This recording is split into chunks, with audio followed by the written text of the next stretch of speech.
Welcome to Entrepreneurial Artist with Chris Mercer and my beautiful co-host, Kat Machin. Hi, Kat. Nice to see you. Hi, Chris. How are you doing? I'm doing great. What are we talking about today? Well, the last few weeks, thought we'd do a little recap. We talked about how we got started, the both of us, our purpose. So I thought it just follows on naturally to talk about this week, our missions. So a mission is your big, hairy, audacious goal, which we roughly call a BHAG. You've got another name for it, haven't you, Cass? I like to just call it a BFG, which is a big effing goal. It all works well. Oh, so what's your big effing goal, Cass? Look, and I think the key is your BHAG. So the BHAG and the difference between what a mission is and what a purpose is. So your purpose is just like, it's like the essence or the reason behind it, whereas your mission is kind of like the target that you're aiming for.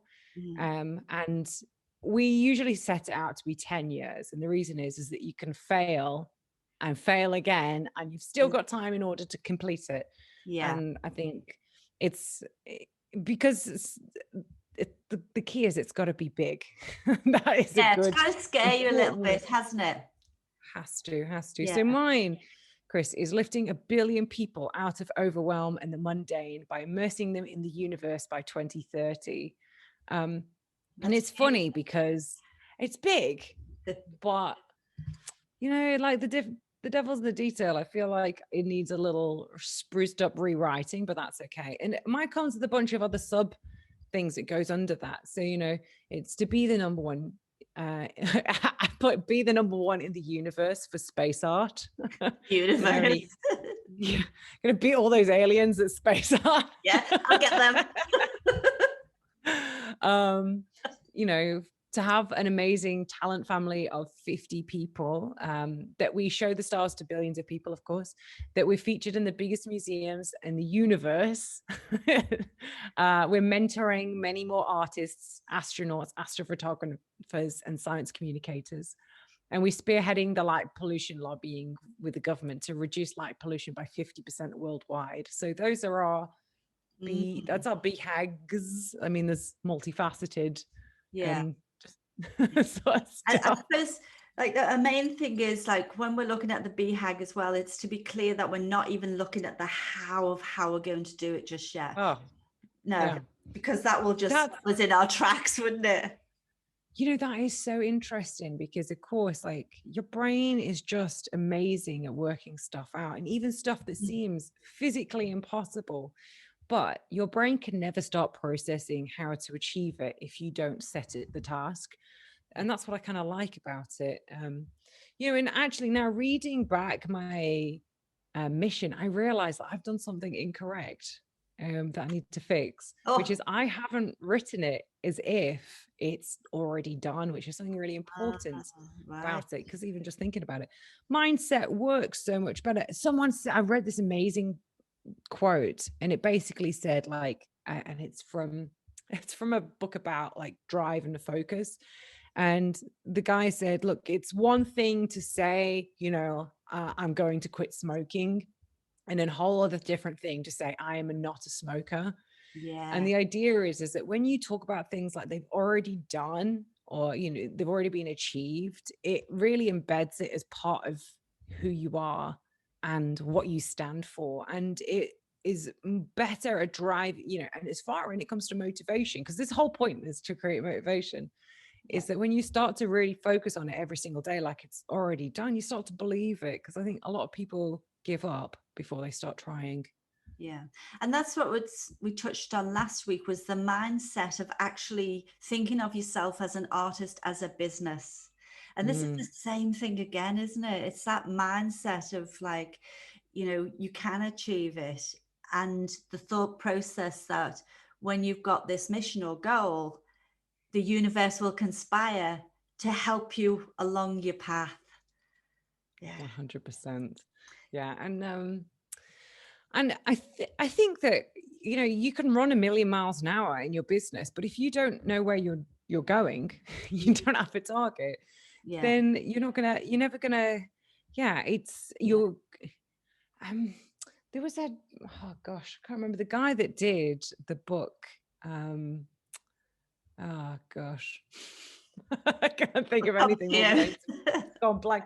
But there was basically, um gosh, anyway, there was a very, very We'll put important it in book the that I, comments. If we yeah, we'll put it in the put it in comments. the This is comments. this is great. Basically, there's a book, and it was talking about one of the biggest evils this author believed was the idea of just not forging your own life and just going, not necessarily, going with the flow, but it's like allowing other people, other things, other situations to make all the important life's decisions for you. Like, of course, it's important to occasionally, submit and just ease into things, but also you've got to be able to steer your boat. And I think one of my other favorite quotes was, we're all in the ocean in the same storm. It's just how you steer your boat Hmm. to where you want to get. And I think that's one of those things with mission is giving you that focus point. And I think sometimes though it's important not to overly focus.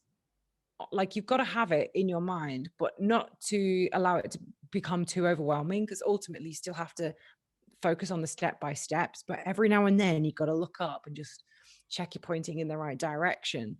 Hmm. And realistically, the mission is what underpins all our daily tasks. Do you want to talk about the structure of how mission ends up being what we do every day? Yeah, because when we're looking at it, like we're talking now 10 years out, 10 years. So that gives us a goalpost for actually what we're working on today.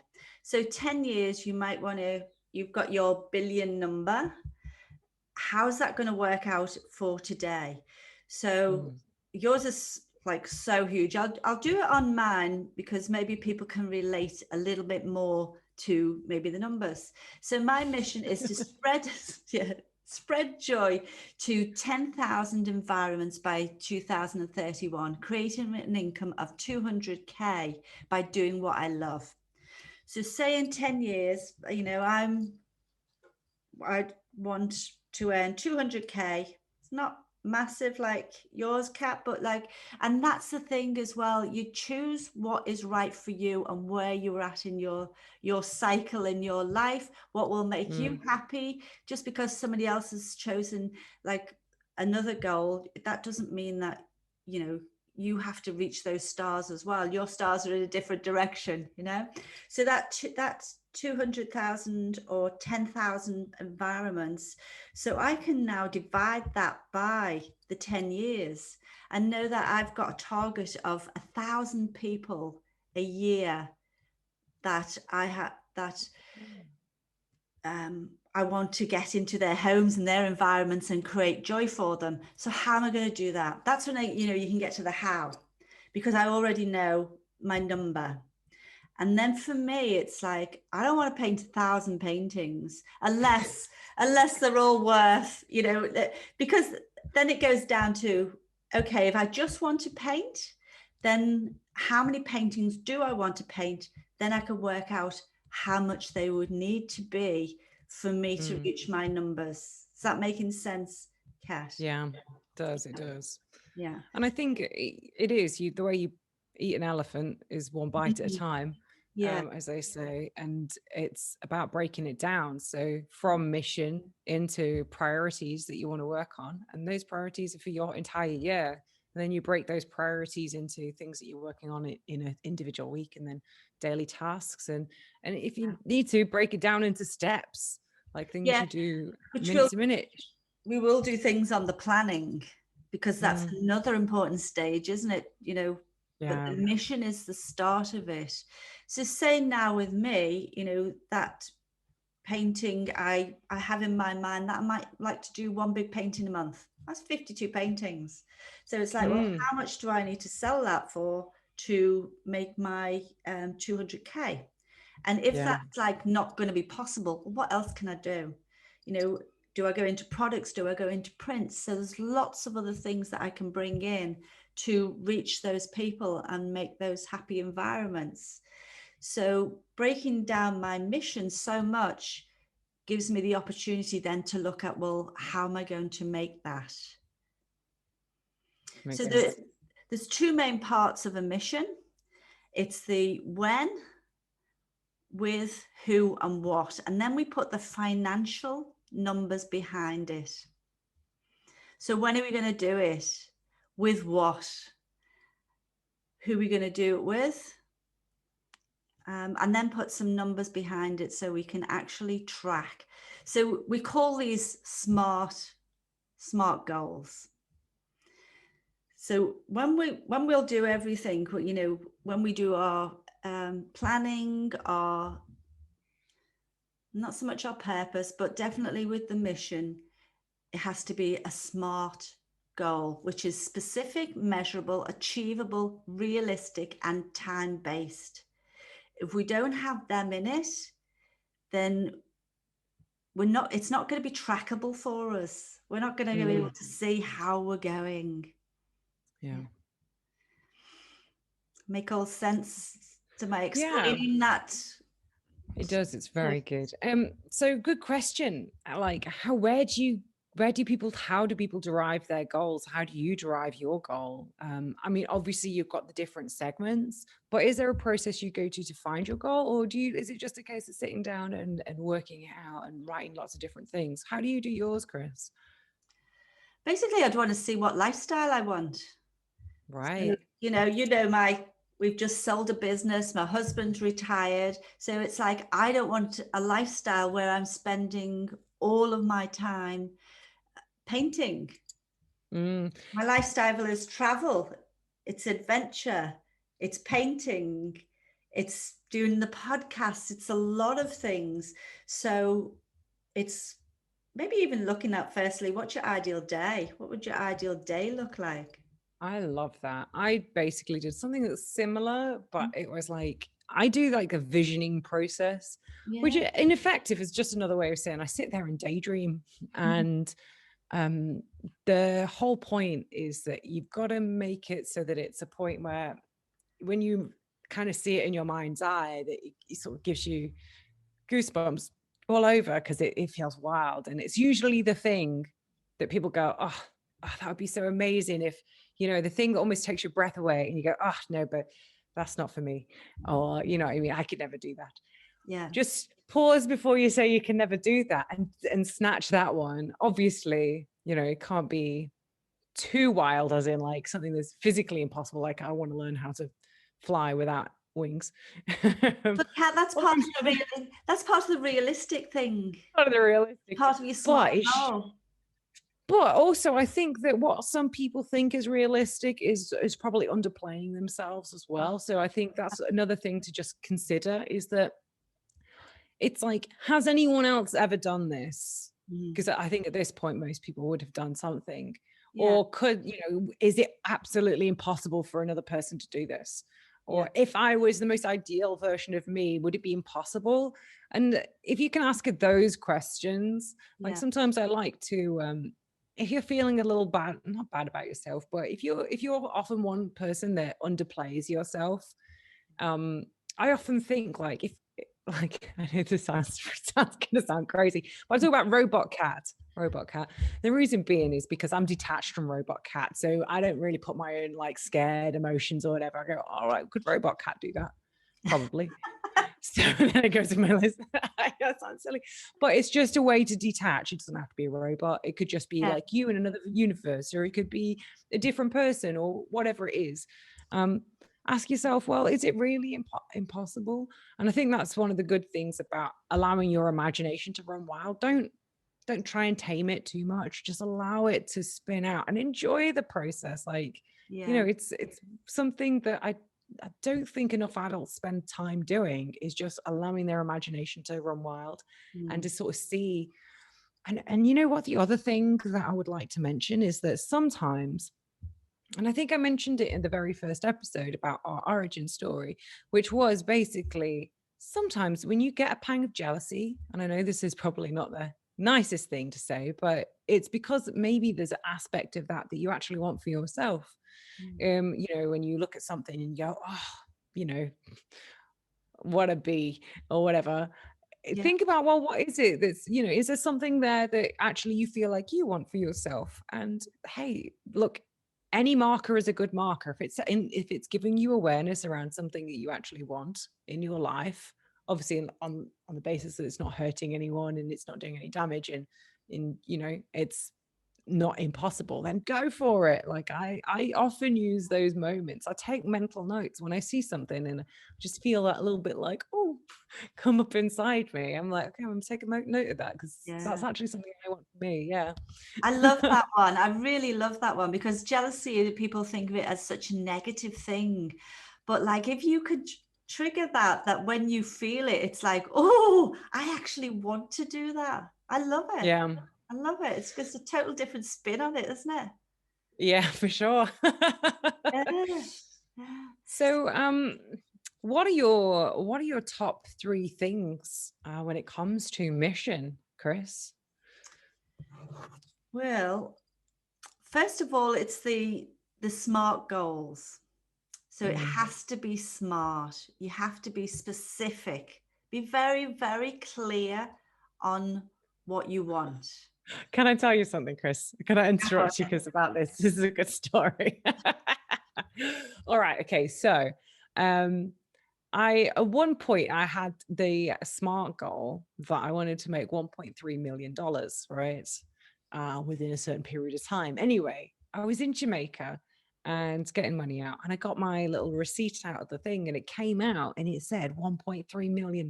Now, bear in mind, it said Jamaican dollars, not Australian dollars. So I think when you're being specific, you do have to. And I had a laugh because I was like, oh, I've got $1.3 million in my bank. I already got it.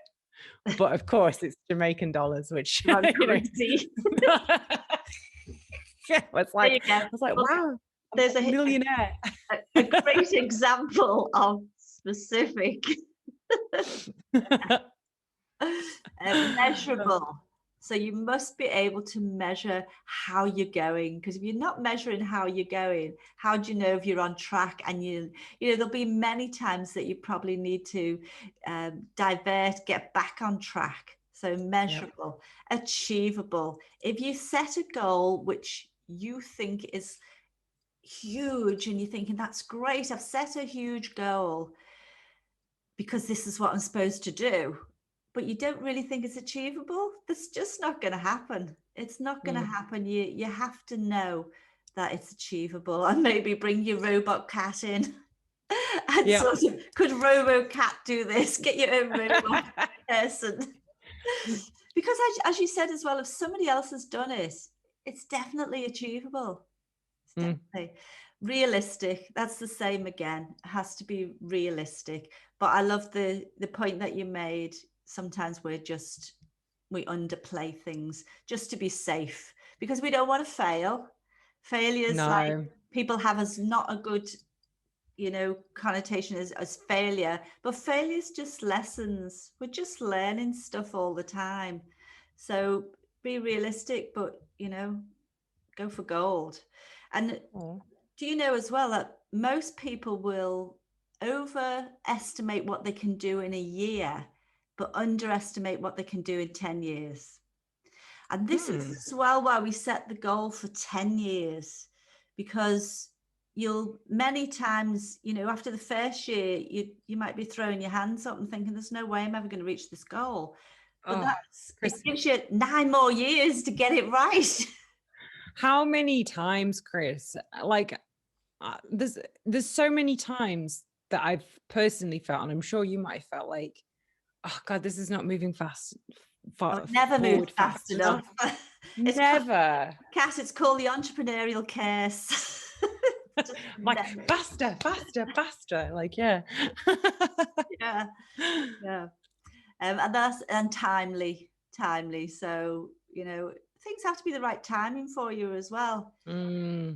For me now to do certain things for me at this time in my life, it's just not going to work for me. It's just not of interest. So it's like, where are you in your life? If you're a mum and you've got 3 little babies and you have to work full time and you want to do art, and yeah, it's possible, but set your goals so it's fits in with where you are, because it's got to be fun. As we say, Gotta everything be fun. cat, it's got to be fun. Gonna be fun. Gotta have a good time when you're doing it. Don't wanna. Yeah. Well, that was Yeah, I mean, the long one. That was number one. oh, that was number one. All Just right, what's number two then? Gosh. make it exciting. Ah, I Exciting. like that. Yeah, it's got to be something that you gets you going. And like you said before, when you think of it, that you go, oh my God, that will be so awesome. That will be so Yeah. good if And it's like designing your life. Why wouldn't you design your life that you went? That'd be brilliant. Why wouldn't you? So make it exciting. Number three is be careful who you share it with, because there's lots of dream busters out there who are just Oh there my thinking gosh. very kindly bring you down to reality. But what's your reality and what's their reality is your choice. Is your choice. So surround yourself with amazing people who, when you tell them your big plans, they go, go Amazing. for it. Let's That'll do be it. great. Yeah, let's do Right. it. Yeah. Yeah, that's very interesting. All right. So my top three, number one, if it doesn't if it doesn't scare the shit out of you, then it's not big enough. And as you mentioned earlier, failure is fabulous. Mm, You got to fail a good few times before you get there. Don't yeah. expect to get there without the failing, but it's got to scare you. Yeah. If it's not scaring you, you are absolutely. And artists, hear up.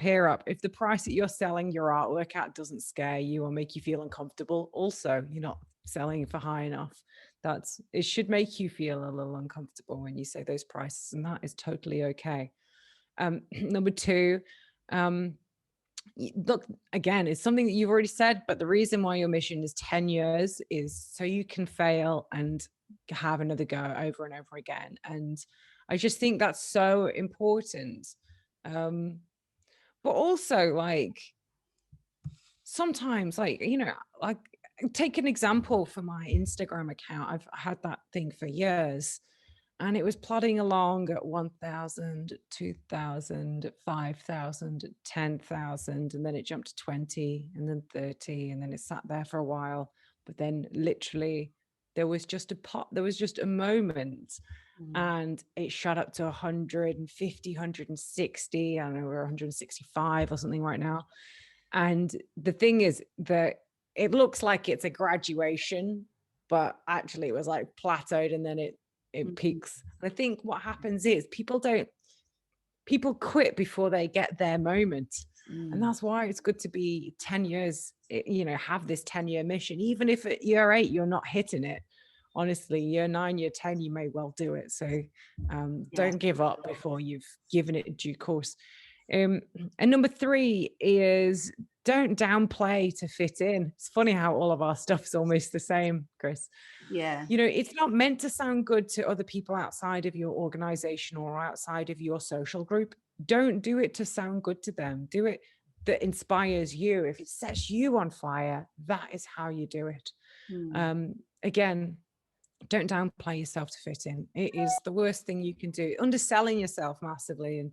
And Les Brown would always say, don't go to the grave with a gravestone that says not used up, mm, because you never reached your potential, because you never gave yourself the shot. You never gave yourself the chance to actually put yourself out there.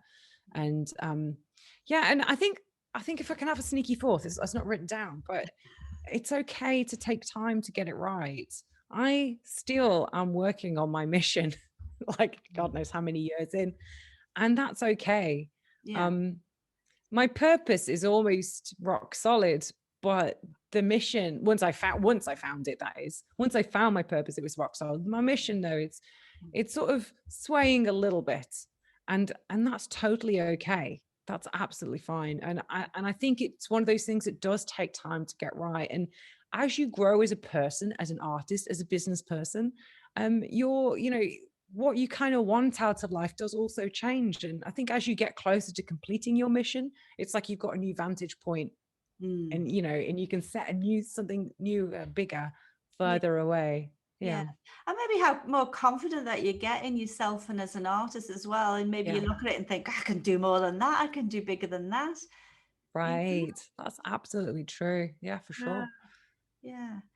So the main elements of your mission are when, so that's by what time, so the year that you're going to complete Yeah. it. Usually we do 10. If you find like 10 is just too much fun, you can't think that far ahead, or it just doesn't work for you, do 5. That's fine. Yeah. 5. It's like Kat's is saying, like your mission, she's working with it. It may change a little bit, but with anything that we have, just get something together, and then you've got Mm, something to work with and something to improve. So just start, and yeah. then so how many clients or what outcomes do you want for your clients, or what do you want to achieve, Mm, and who, what type of client, and where are they located, and what do you want to achieve.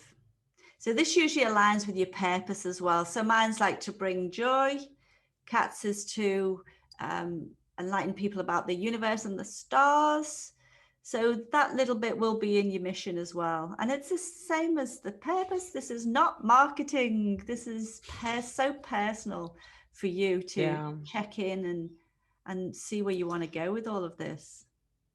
Yeah. And again, like it's got to feel good to you. It's got to be the thing that gets you out of bed. That's the whole point of it. But also, as you said, specific, measurable, actionable, all of that kind of stuff, so that every day or every quarter, when you do your quarterly planning or annually planning, you look at your mission and go, okay, what am I going to do to get myself close to this mission? And Yes. then you break that down into what you're going to do every day.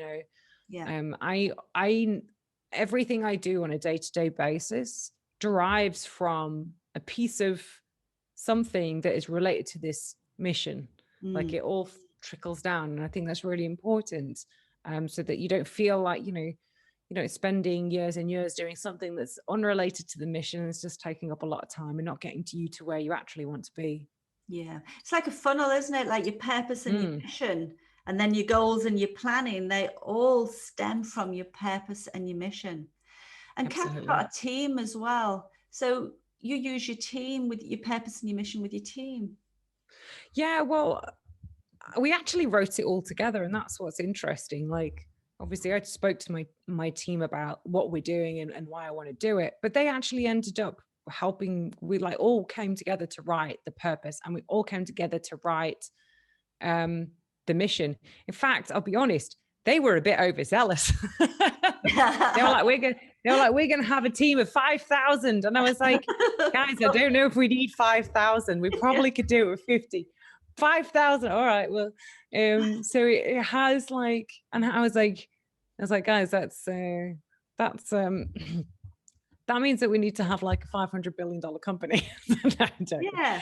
But look, that's fine. I love that they came together and wrote some of this stuff. And I think that if you have a team, it's important to enroll them in your journey so that it's not just your mission, it's their mission too. It's what we're all working to get like towards together. Yeah. And that helps. Yeah. Yeah. Yeah. And when you're looking at your mission and your numbers as well, like certain numbers that you'll put on your mission, you might go, I'll actually need a team to help me do that. And then you Oh, sort of have to absolutely. go, do I actually want a team? Because some people don't want to have a team of 5 or 6 or 50. They're happy doing it themselves. So if you're going to Mm. do it all yourself, how's that possible with your mission? So there's a lot to take into account, but it's just Yeah. assessing what the hell do you want? Well, I think there's a way around everything, like for instance, if you just want to make the artwork, Mhm. and you don't want to be doing the customer support or the printing or the shipping or the manufacturing, there are companies that will do all of that for you. You just put your products on there and they deal with the rest. Mm. So obviously they take a massive, massive percentage of what you earn, but if that's what you want, there are avenues and paths to that. But if like I'll be honest, I love running a team. It's like one of my favorite things. And And I couldn't imagine not doing it with a team myself. But as you said, everyone's different. Yeah. And I think this is very much the point of comparison is the thief of all joy. Like, don't use, like, don't over compare yourself to anyone else's journey, because everyone's on the journey at different places. And often people are on journeys to different destinations. Mm. So really not fair to compare. So, Yeah. but I would be very, very, very interested to see what other, what everyone's mission comes out to. I would love to see in the comments. Mm. Um, and, if you want to leave a like or a comment on what your mission is, or if there's any points that really hit home for you and something that you're like, oh, yeah, this is really interesting, I'd love to hear. Yeah. I have a ever-ending work with my mission, but I'm going to keep on tweaking it until we get there finally. Yeah.